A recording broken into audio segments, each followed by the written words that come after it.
Hey everybody, and welcome to our Enduring Faith Teacher Guide overview today. My name's Anna Johnson, and I'll be taking you a quick walkthrough of the unit and lesson materials in Enduring Faith.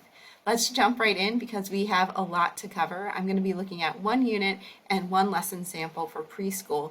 Although this is preschool, all of the teacher and leader materials follow about the same structure. So no matter what grade you teach, this should be helpful to you.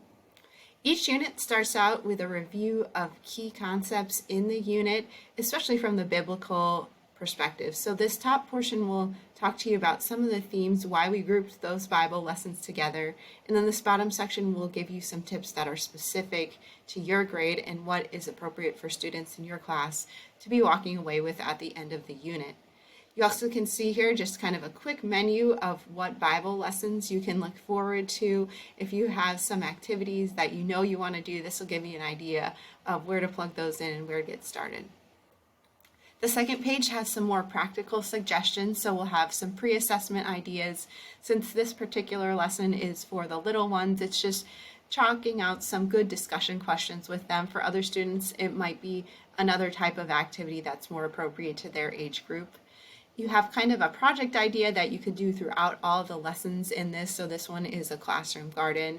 And then this Into the World section talks about how you can take that learning out of the classroom and into ways you can serve your community members. So I know this one, for example, talks about baking cookies and giving them to someone in your community or making blankets.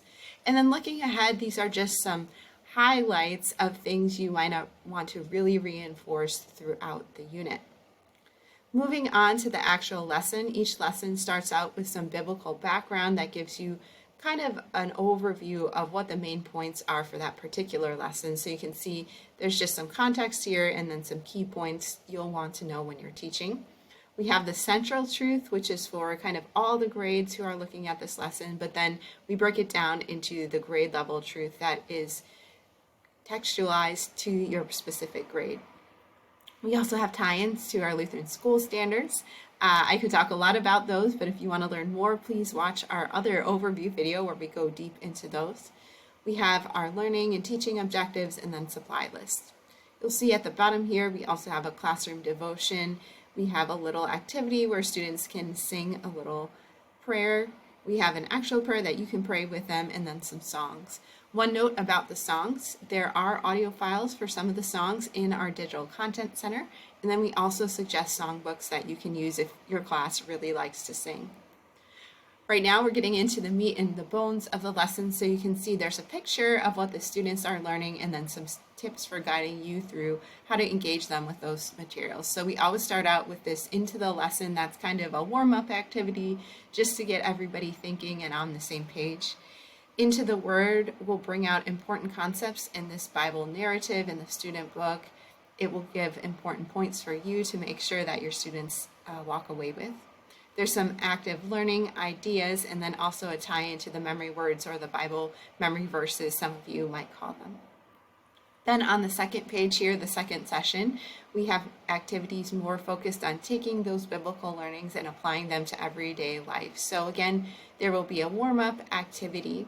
There will be activities to help you walk your students through whatever is on their student page and draw out that discussion or the time you spend together in God's Word, and then some extra thoughts and some key faith concepts you really want to underscore with your students.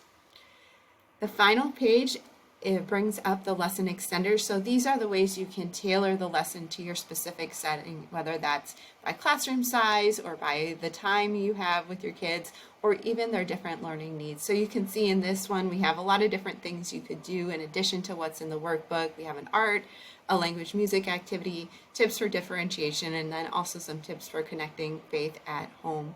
Again, these will be a variety of different things throughout each of the lessons, so your students have a lot of different ways to be learning about God's Word. I hope you enjoyed this overview. If you'd like to learn more, just visit cph.org/enduringfaith.